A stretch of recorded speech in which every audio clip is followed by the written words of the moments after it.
नमस्कार, आप देख रहे हैं प्राइम टीवी और मैं हूं आपके साथ मुस्कान अजमानी। खबर दोपहर में आज हम बात करेंगे कि आखिर इंडिया गठबंधन का भविष्य क्या है। सीट शेयरिंग पर बनेगी बात या फिर देखने को मिलेगी भयंकर तकरार। आज इन तमाम बड़े सवालों पर हम बड़ी चर्चा करेंगे। दरअसल आज ये चर्चा इसलिए बहुत जरूरी हो जाती है क्योंकि कल यानी कि 19 दिसंबर को इंडिया गठबंधन की एक बड़ी और अहम बैठक देखने को मिलेगी।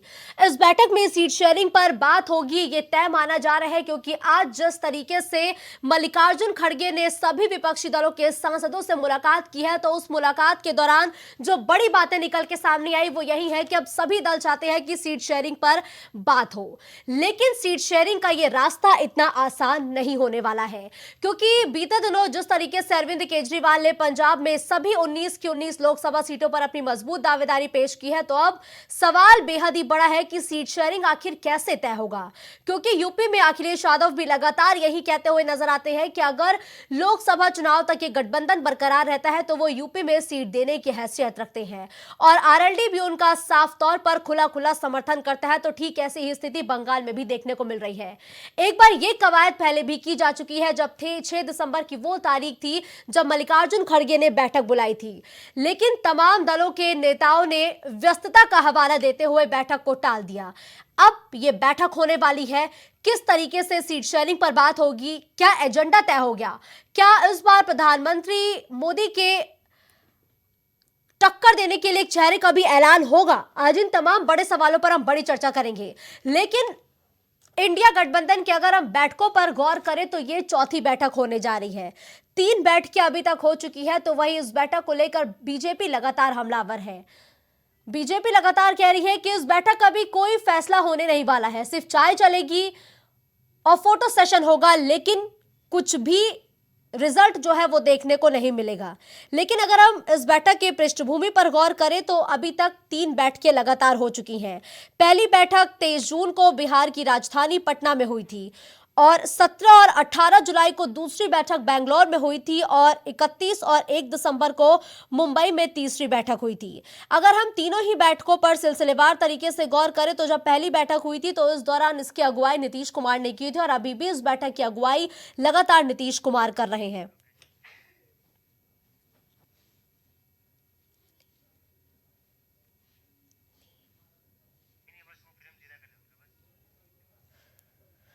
देखिए, इंडिया गठबंधन की अगली यानी कि चौथी बैठक दिल्ली में होने वाली है और इस बैठक को लेके लगातार कई तरीके के कयास लगाए जा रहे हैं कि सीट शेयरिंग पर बात हो सकती है और साथ ही साथ इंडिया गठबंधन का भविष्य क्या है कल ये भी क्लियर हो जाएगा। चूंकि आज जब मल्लिकार्जुन खड़गे ने तमाम विपक्षी दलों के सांसदों से मुलाकात की तो टीएमसी नेता ने साफ तौर पर मुखर होकर अपनी बातों को सामने रखा और यह कहा कि अब जो अगली बैठक है उसमें सीट शेयरिंग पर बात हो तो ज्यादा बेहतर होगा। और यह बात कही गई है सुदीप बंदोपाध्याय की तरफ से, जिन्होंने अपनी प्रतिक्रिया दी है और साथ ही अब यह भी मांग की है कि जल्दी से सीट शेयरिंग पर बात हो सके। तो वहीं जब से तारीखों का ऐलान हुआ है कि बैठक कब होनी है तो भारतीय जनता पार्टी भी लगातार हमलावर है। इंडिया गठबंधन की चौथी बैठक को लेके सुशील मोदी ने भविष्यवाणी भी की है और साफ तौर पर कहा है कि यह बैठक हर बार की तरह फ्लॉप होने वाली है, जिसका जिक्र हम लगातार कर रहे हैं। मोदी ने बैठक के फ्लॉप होने की 5 बड़ी वजह भी बता डाली। सुशील मोदी के मुताबिक जो 5 बड़ी वजह है उनमें सबसे बड़ी वजह है नीतीश कुमार। नीतीश कुमार का अक्सर बीमार रहना और विधानसभा में महिलाओं पर अश्लील टिप्पणी करने के बाद उनके इंडिया गठबंधन का नेता चुने जाने की रही सही संभावना भी खत्म हो गई है।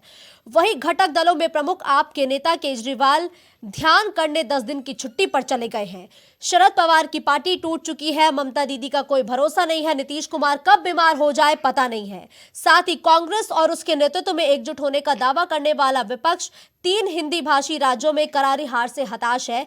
ये थके हारे लोग कोई बड़ा निर्णय लेने की स्थिति में नहीं है। ये 5 बड़ी भविष्यवाणियां आज सुशील मोदी ने की है और साफ तौर पर कहा है कि इंडिया गठबंधन की ये जो चौथी बैठक होने वाली है ये पूरी तरीके से फ्लॉप होगी। अब इनके दावों में कितनी सच्चाई है ये तो देखने वाली बात होगी। लेकिन इंडिया का दिल्ली मंथन और सीटों पर लगातार टेंशन, लोकसभा का चक्कर और क्या मोदी से ये विपक्षी दल ले पाएंगे टक्कर, आज इन तमाम बड़े सवालों पर हम बड़ी चर्चा करेंगे, जिसके लिए हमारे साथ शाफत हुसैन भारतीय जनता पार्टी के प्रवक्ता के तौर पर जुड़ चुके हैं, अनिल शर्मा जी कांग्रेस नेता के तौर पर इस चर्चा में हमारे साथ जुड़े हैं। वहीं अंकुर शर्मा आरएलडी के प्रवक्ता के तौर पर इस चर्चा में हमारे साथ जुड़े हैं। इस चर्चा की शुरुआत सबसे पहले मैं अनिल शर्मा जी से करना चाहूंगी। अनिल जी, देखिए, कल तो बड़ी और अहम बैठक होनी है। इंडिया गठबंधन दल की ये चौथी बैठक है और चौथी बैठक में क्या कुछ नया देखने को मिलेगा? क्या सीट शेयरिंग पर बात होगी क्या? अनिल जी। तो ठीक है, अनिल जी से दोबारा संपर्क स्थापित करने का प्रयास करेंगे। शफात हुसैन जी लगातार हमारे साथ जुड़े हैं। शफात जी, जो कल इंडिया गठबंधन की एक बड़ी बैठक होने वाली है, उसको लेकर सुशील मोदी ने भविष्यवाणी की है और कहा है कि इस बैठक का भी कोई हल नहीं निकलने वाला है। बीजेपी को इतना कॉन्फिडेंस कैसे है? मुस्कान जी, सभी को मेरा नमस्कार जी। आपने ये देखा कि किस तरह से मोदी जी 14 में आए और सबका साथ, सबका विकास और सबका विश्वास से जनता के बीच में हैं और जनता के हित की बात कर रहे हैं और जनता तक उस योजनाओं का लाभ पहुंच रहा है। अब मैं आपसे कहूंगा, ये INDI, इंडी, ये इंडी कहेंगे इसको, इंडिया नहीं है, ये इंडी। और इसकी मैं थोड़ा सा ये बताना चाहूंगा कि ये छोटे छोटे जो दल थे, सब मिलकर इन्होंने एक कंपनी बनाई। ठीक है। ये अब राजनीतिक दल नहीं रह गए हैं, ये कंपनियां हैं और ये छोटी कंपनियां मिलकर एक इंडी इन्होंने बनाया है, जो स्वतंत्र रूप से अपना एक काम कर रहे हैं। कोई, चूंकि राजनीतिक दल होते हैं, उनके पास एजेंडा होता है, उनके पास जनता के मुद्दे होते हैं। क्योंकि मोदी जी ने वो सारी चीजों की संभावना इनकी खत्म कर दी। अच्छा, दूसरी चीज क्या है, आपको एक किस्सा सुनाता हूं, एक कहानी। 80 के दशक में बॉम्बे में हाजी मस्तान नाम के एक व्यक्ति रहा करते थे। उन्होंने भी बॉम्बे के जो कुछ असामाजिक तत्व थे उनको लेकर के एक गठबंधन बनाया। तो उसी तरह का ये एक इंडी गठबंधन बना है। जनता इनको समझ चुकी है पूरी तरीके से। अभी आपने 3 राज्यों के चुनाव को देखा, किस तरह इनको नकार दिया है। और मैं तो ये कहना चाहूंगा कि ये एक बीमार लोग हैं, जैसे कि अभी बताया कि वो बीमार हैं, ये नहीं पहुंच पा रहे हैं। तो ये बीमारों का एक संगठन है और ये सारे लोग वेंटिलेटर पर हैं। ठीक है। और जो बीमार होते हैं और जिनका अंतिम, मैडम पूरी बात हो जाने दीजिए, जिनका अंतिम समय होता है, उनके लिए सहानुभूति होती है, उनके ऊपर टिप्पणी नहीं की जाती है। और ये बहुत जल्दी 24 के चुनाव में सब खत्म होने वाले हैं। तो इनके लिए, मेरे लिए, इनके लिए सहानुभूति है। बाकी सारी देश की जनता इनके लिए सहानुभूति है, क्योंकि ये इनका अंतिम समय है। ठीक है। अनिल शर्मा जी, आरोप तो बड़े लगाए गए हैं। साफ तौर पर बीजेपी के जो प्रवक्ता है वो ये कहते हुए नजर आ रहे हैं कि इनका अंतिम समय चलने वाला है। और साफ तौर पर आज सुशील मोदी ने भी कहा है कि ये जो चौथी गठबंधन की जो बैठक होने जा रही है, ये बेनतीजा होगी। तो क्या कोई बड़ा फैसला लेके भारतीय जनता पार्टी के तमाम नेताओं का मुंह बंद कराने का काम किया जाएगा क्या? सबसे पहले तो चैनल पर बैठे हुए सभी लोगों को नमस्कार, सभी दर्शकों को नमस्कार। भाजपा के प्रवक्ता क्या कह दे, कुछ भरोसा नहीं किया जा सकता। जैसा कि आपको बता दें, अब ये कहते हैं कि ये सब बीमार लोगों का गठबंधन है। ये दल ही नहीं है। भारतीय जनता पार्टी जिस एनडीए गठबंधन को लेकर केंद्र में सरकार बनाकर बैठी है, 38 दलों का जो ग्रुप है, ये क्या है? एक दलदल है। यहां उनकी प्रतिष्ठाओं को देखिए और हमारे साथ जितने इंडिया गठबंधन में है उनकी प्रतिष्ठाओं को देखिए। इंडिया गठबंधन और एनडीए में जमीन आसमान का अंतर है। यहाँ वो लोग हैं इंडिया गठबंधन में है जिनका अपना एक रसूख है, जिनकी अपनी एक पहचान है। और एनडीए गठबंधन में जो 38 दल हैं, उनमें ये पूछ लीजिए इनसे कि उन दलों में कितने दलों को लोग जानते हैं, जिन्हें ठीक से लोग जानते भी नहीं, जिनका नाम ये प्रवक्ता महोदय को खुद नहीं पता होगा कि उन 38 दलों के नाम क्या है। ये वकालत कर रही है। रही बात ये 80 के दशक की कहानियां सुनाते हैं, अरे भाई जरा 77 के दशक की भी कहानी सुनाइए। उस कहानी में क्या था? जनसंघ को खत्म करके जनता पार्टी का गठन किया, कई छोटे छोटे दलों का उसमें मिलाया गया और 79 तक आपका वो गठबंधन नहीं चल सका। आपकी ही पार्टी में टूट फूट हुई और टूट फूट का नतीजा हुआ 350 करोड़ मिले, जनता पार्टी का गठन हुआ और भारतीय जनसंघ का पुनर्गठन हुआ। ठीक है। अरे अनिल जी, ये जो वो 350 व्यक्ति करोड़ का हैं हिसाब देंगे। जिनके खुद के घर कांच के शफा जी, हैं, रुकिए ये ना। हम लोगों पर जी पत्थर मैम, जी फेंकने मैम। का काम जी। करते हैं। लेकिन सही अनिल मायने शर्मा में जी, सवाल जिसका तर्ज बरकरार है कि कल जब आपकी बैठक होगी तो कौन से बड़े निर्णय आप लेने वाले हैं, क्योंकि अब लोकसभा चुनाव में ज्यादा वक्त नहीं बचा है। क्या वो मुद्दे होंगे देखिए, जिस पर चर्चा होगी? क्योंकि आज जिस तरीके से बैठक हुई मल्लिकार्जुन खड़गे के आवास पर, तो टीएमसी के सांसद सुदीप बंदोपाध्याय ने साफ तौर पर मांग की है कि सीट शेयरिंग पर बात हो। क्या सीट शेयरिंग पर बात होगी? जी, क्या किस पर? सीट शेयरिंग पर बात होगी क्या? बिल्कुल सीट शेयरिंग पर भी बात होगी, कई मुद्दों पर बात होगी, जनता से जुड़े हुए तमाम मुद्दों पर बात होनी है, और यह भी तय होना है कि कहां कौन कौन व्यक्ति को जिम्मेदारी क्या क्या दी जाएगी। लेकिन भारतीय जनता पार्टी बौखलाई हुई है। इंडिया शब्द का उच्चारण करने में इनको शर्म आती है। क्या इनको बीजेपी पार्टी कहा जाए? एनडीए का क्या फुल फॉर्म है? इंडी है भाई साहब, इंडी एनडीए पढ़ा क्या है। है? इंडी मतलब छोटी कंपनी। अरे छोड़िए, आप इंडी करके आपको इंडिया कहने में शर्म आती है। और जब आपने से खुद इंडिया का बताया गठबंधन बना है कि तब से 38 भारतीय जनता पार्टी के दलों का हौसले ग्रुप पस्त है, हैं। और ग्रुप कहते हैं दो कंपनी तीन को। राज्यों में चुनाव क्या जीत गए, आपने खुद बताया 38 ग्रुप अपने है। आपको ठीक है। बड़ा अभी धुरंधर आपने मान बोला रहे 38 हैं। ग्रुप। ये निश्चित ठीक। समझ लीजिए ग्रुप का क्या मतलब 2024 होता है? में जनता आपको ग्रुप का पूरी मतलब तरह से बता दीजिए। नकारने के लिए तैयार है। ग्रुप का मतलब कंपनी का मतलब लूट अरे खसोट कंपनी तो आप क्या भ्रष्टाचार। चिरकुट कंपनी लेकर ठीक बैठे है। हैं? यही कंपनी क्या का है मतलब है। आपकी ऐसे इंडिया? नहीं, ऐसे नहीं, ठीक है, इंडिया एक-एक करके गठबंधन बोलिए, क्या है एक-एक करके बताइए? बोलिए। ठीक है। क्या है यार 300 दलों का करोड़ का दलदल? हिसाब दे दो, अभी ये निकला क्या है। है? अरे रुकिए हाँ, रुकिए तो रुकिए अनिल जी, अरे इधर अभी उधर निकला शफा जी है। प्लीज, एक एक करके please 300 Anil ji, crore, 300 Shafa ji please please एक सांसद के घर 300 करोड़। ठीक है ठीक है ठीक अरे है। आपके अरे रुकिए रुकिए 13,807 रुकिए, एक करोड़ एक करके बोलते आपके हैं, ये सहज क्या पर तरीका है? अरे चर्चा ऐसे नहीं होती है प्लीज। देखिए, शाउटिंग मैच नहीं, या लड़ाई झगड़ा नहीं चलेगा, एक एक करके बोलिए प्लीज। अंकुर जी, मेरा सवाल अब आपसे है। देखिए, लगातार अनिल शर्मा जी भी कहते हुए नजर आए हैं कि सीट शेयरिंग पर बात होगी, और हर एक दल, आपके गठबंधन का जो भी सहयोगी दल है, वो भी चाह रहे हैं सीट शेयरिंग पर बात हो। जब रालोद कल सीट शेयरिंग के मुद्दे पर चर्चा करेगी तो कितनी सीट की मांग की जाएगी आपकी तरफ से? देखिए मुस्कान जी, कोई भी बात प्रारंभ करने से पहले आपके सम्मानित चैनल पर चूंकि शफात हुसैन साहब ने एक बहुत ही घृणात्मक स्टेटमेंट दिया है जी। इनने ये कहा है कि जो इंडिया गठबंधन है ये असामाजिक तत्वों का गठबंधन है और इसमें असामाजिक तत्व शामिल है। इनको इस चीज के लिए आपके सम्मानित चैनल पर सर्वप्रथम माफी मांगनी चाहिए, क्योंकि रीजन ये है कि लोक प्रतिनिधित्व के आधार पर जो जनप्रतिनिधि हमारे यहाँ के चुने हुए हैं, आप उन्हें असामाजिक तत्व कह रहे हैं। आप पहले पूरा बयान सुन लीजिए। आप किस तरीके की पूरा बयान सुन लीजिए। मैंने क्या मैं कहा है? आपके बीच में नहीं बोला, मैंने बॉम्बे की एक कहानी सुनाई है। इनको भी सुनने मैंने का मौका बॉम्बे की दीजिए। एक घटना सुनाई है। शफा जी, नहीं चलता ठीक है, है, आपके पास कम आ से रहे कम हैं। ठीक है, चाहिए पहले थोड़ी सी। पहले हमको और चैनल पर दीजिए। बैठकर अरे मर्यादा शफा रखते जी, हुए रुकिए किए। ना, रुकिए ना। इधर आपके भाजपा मैंने बॉम्बे की एक किस्सा विपक्ष के सुनाया। लोगों को मैंने ठीक बॉम्बे है। का आपके एक नेता किस्सा मनोज सुनाया है। आपके ठीक है। नामक सांसद को कहते नहीं कहा हैं। है। अरे शर्म कीजिए कुछ 350 तो। करोड़ निकला, उस पर क्या बोलेंगे? आपके नेता और देश के प्रधानमंत्री महिलाओं का अपमान करते बताइए हैं। मुझे। इंडिया गठबंधन के जो सम्मानित जनप्रतिनिधि है, आपने उनके लिए अरे शफा जी, रुकिए ना, प्रयोग मेरा किया है। सवाल अंकुर जी से था, उन्हें बोलने दीजिए प्लीज, फिर आपका रुख करूंगी मैं। अंकुर जी, ये जनता का जी, ठीक है शफा जी, हो गया, ठीक है शफा जी, हो गया, बस शफा जी बोलिए। अंकुर जी। जी मुस्कान जी देखिए, जो व्यक्ति जनप्रतिनिधित्व के आधार पर चुना जाता है और जनता का प्रतिनिधित्व करता है, तो ऐसी व्यक्ति में वो उसी पार्लियामेंट्री बोर्ड का सदस्य है जिसके माननीय प्रधानमंत्री महोदय हैं। वो सांसद है और उतनी ही पॉपुलेशन का प्रतिनिधित्व करते हैं जितनी पॉपुलेशन का भारतीय जनता पार्टी से निर्वाचित सदस्य करते हैं।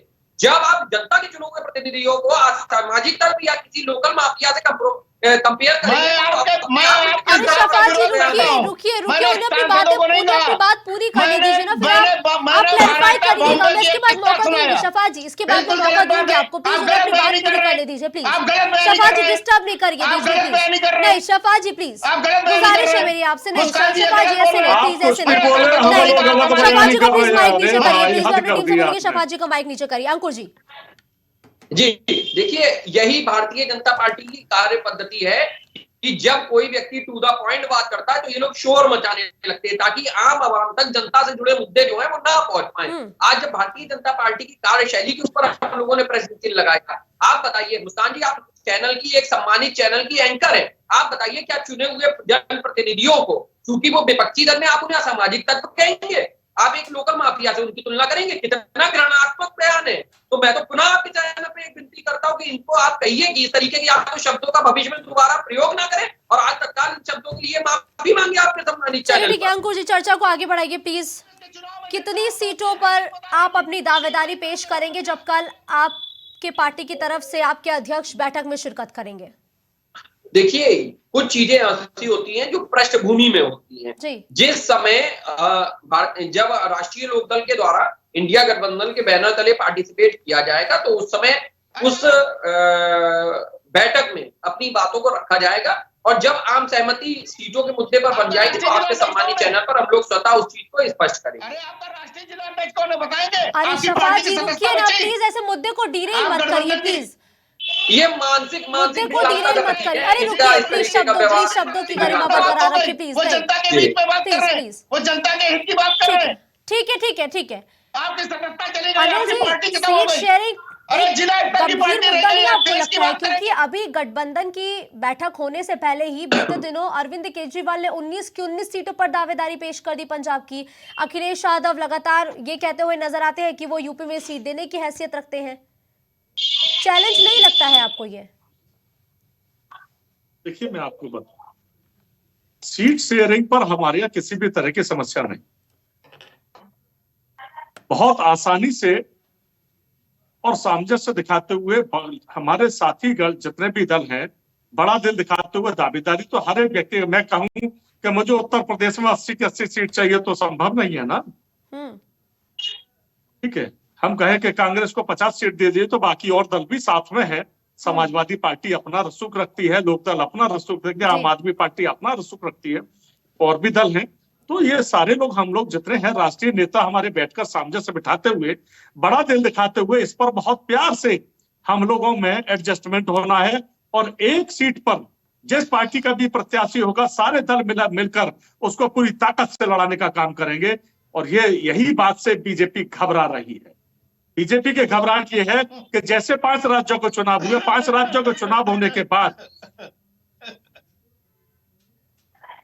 घबराहट में सारे लोग एक हो गए। ठीक है शफात जी, घबराहट है क्या बीजेपी को कि अगर इंडिया गठबंधन का एक मजबूत नेता आपके एक प्रत्याशी के खिलाफ आ जाएगा? मुस्कान जी, 38 दल ग्रुप बना रहे, गठबंधन नहीं है, ये ग्रुप है, ये कंपनी है, भ्रष्टाचारियों की एक कंपनी है जो वेंटिलेटर पर है।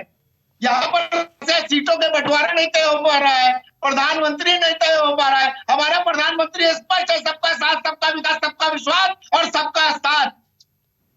अब बताइए ये क्या तय करेगा? अभी सीट नहीं तय कर पा रहे, सबसे बड़ी बात प्रधानमंत्री नहीं तय कर पा रहे हैं। ये वेंटिलेटर पे है, देश की जनता को सहानुभूति है, ये समाप्त होने वाले अंतिम समय है, 24 में कुछ नहीं बचने वाले हैं। और मैं इनके लिए सहानुभूति रखता हूँ कि ये 24 के चुनाव को जिंदा रहे, इनका अस्तित्व बरकरार रहे। 24 के बाद तो ये खुद अपने अपने घर चले जाएंगे। ठीक है, वो जनता के हाथ में छोड़ते हैं कि जनता किसे मौका देती है। लेकिन अंकुर जी से क्या मेरा संपर्क स्थापित है अभी? ये 300 करोड़ देंगे। अंकुर जी, विधानसभा चुनाव में तो गठबंधन तितर बितर हो गया। जब गठबंधन पे सवाल किया गया तो साफ तौर पर कहा गया कि ये गठबंधन तो विधानसभा चुनाव के लिए था ही नहीं। ऐसे में लोकसभा में सामंजस्य कैसे बैठेगा? 5 राज्यों के विधानसभा चुनाव में तो गठबंधन में रार आ गई। अब तो बड़ा चुनाव है, प्रधानमंत्री मोदी के खिलाफ चुनाव है आपका। मैडम स्वार्थ का गठबंधन है। प्रधानमंत्री मोदी जी के खिलाफ हमारा चुनाव है। हमारा चुनाव जनता की आकांक्षाओं के ऊपर है। हमारा चुनाव भाजपा की जो कुरीति है और जो भाजपा की जन विरोधी नीति रीति है उसके खिलाफ आम जनमानस। लेकिन सामंजस्य कैसे बिठाइएगा अंकुर जी? सामंजस्य कैसे बैठेगा? इसीलिए तो मीटिंग हो रही है। कल जो मीटिंग होने जा रही है इंडिया गठबंधन की, इसीलिए तो मीटिंग हो रही है कि जो उपचुनाव में हम लोगों के बीच गतिरोध उत्पन्न हुआ है, वो लोकसभा जैसे चुनाव में उस तरीके के गतिरोध की परिणति दोबारा ना हो, पुनरावृत्ति दोबारा ना हो। इसीलिए हम लोग उस मीटिंग को कर रहे हैं। और भारतीय जनता पार्टी के प्रतिनिधि महोदय जो है लगातार ऐसी भाषा शैली का प्रयोग कर रहे हैं, चलती हुई गाड़ी के नाम है। 3 राज्यों का चुनाव भाषा शैली अभी हुआ है। इनसे कहिए कम से कम अपनी भाषा शैली में बृहत्ता का समायोजन करें। भारतीय जनता पार्टी जैसी राजनीतिक दल के प्रतिनिधि के तौर पर अगर आप बैठे हैं देश की चिंता कर रहे हैं, अपनी पार्टी की चिंता करिए, ध्यान कराना चाहिए। आपकी पार्टी को अस्तित्व समाप्त हो गया, खत्म हो गई पार्टी आपकी। आप देश की चिंता कर रहे हैं, जनता की चिंता कर रहे हैं। आप पहले अपनी पार्टी का पुनः रजिस्ट्रेशन कराइए। अगर हमारी पार्टी खत्म हो गई है तो श्रीमान जी जिस मंच पर बैठकर आप मुझसे डिबेट कर रहे हैं उसी मंच पर मैं उसी राजनीतिक दल की हैसियत से बैठकर आपसे डिबेट कर रहा हूँ और उसी राजनीतिक दल की हैसियत से मुझे सम्मान प्राप्त है जिस राजनीतिक दल के आप शफा जी कागज में शफा जी, घर का जो बूढ़ा बुजुर्ग होता है ना वो भी अपने परिवार की चिंता करना नहीं छोड़ता है, कम से कम वो समाज के लिए लड़ तो रहे हैं। अरे मैडम उस बूढ़े बुजुर्ग की वजह से ही पार्टी खत्म हो गई। राष्ट्रीय जिलाध्यक्ष कौन है? पहले आपसे तो बचाया अपनी पार्टी का। इनको ये डिबेट में बोलने का इनका स्तर जो है बहुत गिरा हुआ स्तर है और इनसे कहिए अपनी भाषा का सम्मानपूर्वक बात करना सीखें। शफा जी प्लीज ऐसे बीच बीच में डिस्टर्ब करके नहीं शफा जी देखिए ऐसे नहीं चलेगा प्लीज, मैं आखिरी बार आपसे गुजारिश कर रही हूँ, सबको बोलने का मौका दीजिए ना, ये कोई कॉमेडी शो नहीं है शफा जी। बचाई क्या इनके बाद बोलने की? ये बता दे, आज ये बता दे प्रधानमंत्री कौन है? एनडी का प्रधानमंत्री कौन है? एनडी कंपनी का प्रधानमंत्री कौन होगा? ठीक है, अनिल शर्मा जी से आपके सवाल का जवाब अनिल शर्मा जी से लेते हैं। अनिल जी, प्रधानमंत्री बनाम कौन? जनता विपक्ष से सवाल क्यों पूछने वाले? कांग्रेस के प्रवक्ता बताए 350 करोड़। अरे रुकिए ना, 350 करोड़ छोड़िए ना, उस पे क्यों आप मुद्दे को घुमा रहे हैं भाई? आपके विधायक सत्ता में अभी आपके विधायक रेप में दोषी सोचने की बात है, इतना पैसा आपके विधायक रेप में दोषी क्या करोगे? आपके विधायक है ना दिल्ली के। अरे बताइए, चलिए बताइए प्रधानमंत्री कौन? ठीक है, अगर ठीक है शफा जी प्लीज एक मिनट प्लीज क्या कार्रवाई अनिल शर्मा जी, प्रधानमंत्री मोदी बनाम कौन? शफात हुसैन जी का सवाल है आपसे। दूसरा प्रधानमंत्री कौन, नाम बताइए। ठीक है, रुकिए उनको बोलने का मौका तो दीजिए। अरे शफा जी बोलने का मौका तो दीजिए, शफा जी प्लीज ऐसे नहीं, बोलने का मौका दीजिए। अनिल जी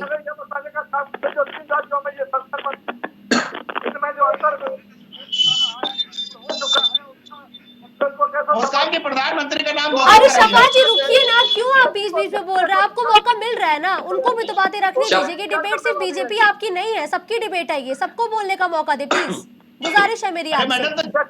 जवाब देना। अरे रुक जाइए ना, जवाब मैं ले रही हूँ उनसे। जी मैडम। अनिल शर्मा जी, प्रधानमंत्री नरेंद्र मोदी बनाम कौन? मोदी बनाम कोई अनिल जी आपकी आवाज हम तक क्लियर नहीं पहुंच पा रही, मैं अपनी टीम से बोलूंगी आपसे दोबारा संपर्क स्थापित करें। लेकिन देखिए अंकुर सक्सेना जी, सवाल तो पूछा जाएगा ना कि प्रधानमंत्री नरेंद्र मोदी बनाम कौन, क्योंकि अब समय ज्यादा नहीं बचा है, अभी सीट शेयरिंग पर बात होगी, फिर एक बड़ा चेहरा लाएंगे प्रधानमंत्री नरेंद्र मोदी के खिलाफ, वो चेहरा कब आएगा? देखिए मुस्कान जी देखिए हमारी जी अनिल जी आती हूँ, अनिल जी आ रही हूँ जी अंकुर जी। हमारी नरेंद्र मोदी से नहीं है, हमारी लड़ाई इसमें फैली हुई कुरीतियों, लोक व्यवस्थाओं के खिलाफ लोगों की लड़ाई है। और इस लोक बचाने के अलोकतांत्रिक तरीके से जिस प्रकार से ये लोग ऐसी सत्ता पर है, 38 दलों का, ये कहते हैं एक अकेला भारी 38 दलों का जो ग्रुप है, ये छोटे छोटे दलों का, ये कहीं की ईंट कहीं का प्रधानमंत्री ने कुनवा जोड़ा, जिनका अता पता नहीं। 26 दल ऐसे हैं जिनका एक भी सांसद नहीं है, ठीक है, 7-8 ऐसे इक्का दुक्का सांसद। हमारी लड़ाई उन लोगों से है जो इस देश के लोकतंत्र के लिए खतरा है, संविधान के लिए खतरा है, इस जनता की भलाई के लिए जो काम नहीं करना चाहते, केवल अपनी भलाई बटोरना चाहते हैं। ठीक है शफा जी, इसके लिए थोड़ा इंतजार करना पड़ेगा, लेकिन साफ तौर पर अनिल शर्मा जी कह रहे हैं हमारी जो लड़ाई है वो भारतीय जनता पार्टी की कुरीतियों के खिलाफ है, यानी जनता का साथ मिलने की पूरी बात अनिल शर्मा जी कह रहे हैं। मैडम अगर कुरीतियां होती तो 3 राज्यों में हम जीत करना आते। और दूसरी बात कि जो अभी इनके सांसद के घर में 300-350 करोड़ रुपया निकला, उसका हिसाब दे दे। और सबसे बड़ी बात है कि हमारा प्रधानमंत्री है माननीय नरेंद्र मोदी, और एनडी का प्रधानमंत्री, कंपनी का प्रधानमंत्री कौन होगा ये आज घोषित कर दें, घोषित कर दें। जीत का तेलंगाना क्यों नहीं जीत गए? क्यों नहीं होंगे? कर्नाटक क्यों नहीं जीत गए? अरे शफा जी प्लीज नहीं शफा जी फिर से नहीं शफा जी बिल्कुल नहीं, ये टॉलरेबल नहीं होगा। लेकिन देखिए शफा जी, आप उनसे प्रधानमंत्री का चेहरा पूछ रहे हैं, विधानसभा चुनाव तो आप भी बिना सीएम के चेहरे पर दो चीजें पूछ रहा हूँ, एक तो प्रधानमंत्री का चेहरा और दूसरा जो कांग्रेस के सांसद के घर में 350 करोड़ रुपया निकला उसका हिसाब दें। चलिए एक ठीक सांसद है, के घर आप 3.5 उनसे लाख। प्रधानमंत्री का चेहरा पूछ रहे हैं। विधानसभा चुनाव तो आपने बिना सीएम के चेहरे के लड़ा था। बिल्कुल सीएम के चेहरे पे लड़ा था हमने, सब थे। और देखिए अच्छे सीएम दिए हमने। उस पे भी इनको आपत्ति थी कि सीएम जल्दी घोषित क्यों नहीं हो रहा है, उसमें भी इनको पूछ के बनाना पड़ेगा। उसमें भी इनके पेट में दर्द हो रही थी। अपना प्रधानमंत्री नहीं ये घोषित कर रहे बताइए, हैं। नोटबंदी के कंपनी का दौरान प्रधानमंत्री गुजरात के कौन? महेशा गिरफ्तार हुए थे। मैं 13,800 पूछ रहा हूँ, करोड़ का मामला दावा से था। पूछ रहा हूँ, उस हमारा मामले पर प्रधानमंत्री रफा तय दफा है। क्यों किया गया? माननीय नरेंद्र मोदी जिंदाबाद। 13,860 एनडी करोड़ का जो प्रधानमंत्री मामला कौन? था महेश शाह आप का बोलिए। गुजरात का, अगर आपको उस पर पुरुषार्थ है तो रफा किया बोलिए, गया, एनडी का बताइए। प्रधानमंत्री कौन? टीपू हमारे सुल्तान। प्रधानमंत्री के अनगिनत चेहरे हैं, जो भी जनभावनाओं के अनुरूप होगा उसको हम लोग सत्तारूढ़ करेंगे। 1,860 अरे आप करोड़ का बताइए ना मामला कौन रफा है? दफा क्यों किया गया? किसके नेतृत्व में चुनाव जिसमें लड़ेंगे? महेश नोटबंदी के आपकी दौरान कंपनी हुए थे। किसके नेतृत्व में कंपनी काम करेगी? बीजेपी के प्रवक्ता। एनडी कंपनी किसके नेतृत्व में काम करेगी? एनडीए कंपनी के बताइए जरा। एनडीए नहीं, ये महेश शाह जी के एनडी 13,800 करोड़ रुपए का जो घपला था वो उसका सब जवाब बताइए। उस मामले को रफा दफा करने के आरोपों बाद वो रुपया प्रत्यारोप के कहाँ दौर गया? के बीच किसी ने ये नहीं सोचा कि जनता को 5 साल बाद ये मौका मिलता है तो हम जनता के मुद्दों पर बात करें। आप उन पर आरोप लगा रहे हैं, आप उन पर आरोप लगा रहे हैं, लेकिन जो सवाल था वो जस का तस बरकरार है कि क्या जनता को कुछ बदलाव मिलेगा या नहीं मिलेगा। फिलहाल धन्यवाद आप सभी गेस्ट का हमारे साथ इस महत्वपूर्ण चर्चा में अपना महत्वपूर्ण समय देने के लिए। तो देखिए, कल इंडिया गठबंधन दल की बड़ी और महत्वपूर्ण बैठक होनी है और दिल्ली में ये बैठक होनी है। इसको लेकर लगातार ये कहा जा रहा है कि 3 बैठकों के बाद अब ये जो चौथी बैठक होनी है, इसमें सीट शेयरिंग पर बात लगभग तय माना जा रहा है। लेकिन सीट शेयरिंग का ये जो रास्ता है ये बिल्कुल आसान नहीं होने वाला है, क्योंकि लगातार हर एक प्रदेश में क्षेत्रीय दल अपनी मजबूत दावेदारी पेश कर रहे हैं। और सबसे बड़ी चुनौती अगर इंडिया गठबंधन को कहीं सीट शेयरिंग में आने वाली है तो वो राज्य होने वाले हैं उत्तर प्रदेश, बिहार, पश्चिम बंगाल और पंजाब। ये राज्य ऐसे हैं जहां पर क्षेत्रीय दल मजबूत स्थिति में है। जहां अगर हम यूपी की बात करें तो समाजवादी पार्टी यहां मजबूत है, बंगाल की बात करें तो बंगाल में ममता बनर्जी की तृणमूल कांग्रेस मजबूत स्थिति में है। और वहीं अगर हम पंजाब पर गौर करें तो पंजाब में आम आदमी पार्टी की स्थिति काफी मजबूत नजर आती है। और इन तीनों ही राज्यों में लगातार जो दल है वो ज्यादा सीटों की मांग करेंगे। अब इसका हल कैसे निकलेगा ये देखना बेहद दिलचस्प होगा। तो बैठक में तो सभी साथ आएंगे, लेकिन क्या इस बैठक में बात बन पाएगी या नहीं बन पाएगी? सीट शेयरिंग का फॉर्मूला तय हो पाएगा या नहीं तय हो पाएगा? या जिस तरीके से सुशील मोदी ने यह जिक्र किया है कि ये जो बैठक है ये कारगर साबित नहीं होने वाली है, इसमें सिर्फ फोटो सेशन होगा, चाय चलेगी, लेकिन जो नतीजा है वो कुछ नहीं निकलेगा, यानी कि बेनतीजा ये बैठक होगी। अब ये सवाल बड़ा है कि क्या सुशील मोदी की भविष्यवाणी पर फुल स्टॉप कल लग पाएगा? क्या इंडिया गठबंधन कल बैठक के बाद कोई बड़ा ऐलान कर पाएगा? क्या सीट शेयरिंग पर बात बन पाएगी? अब ये देखना बेहद दिलचस्प होगा। खबर दोपहर में फिलहाल के लिए बस इतना ही। देश और दुनिया की तमाम बड़ी खबरों के लिए आप देखते रहिए प्राइम टीवी।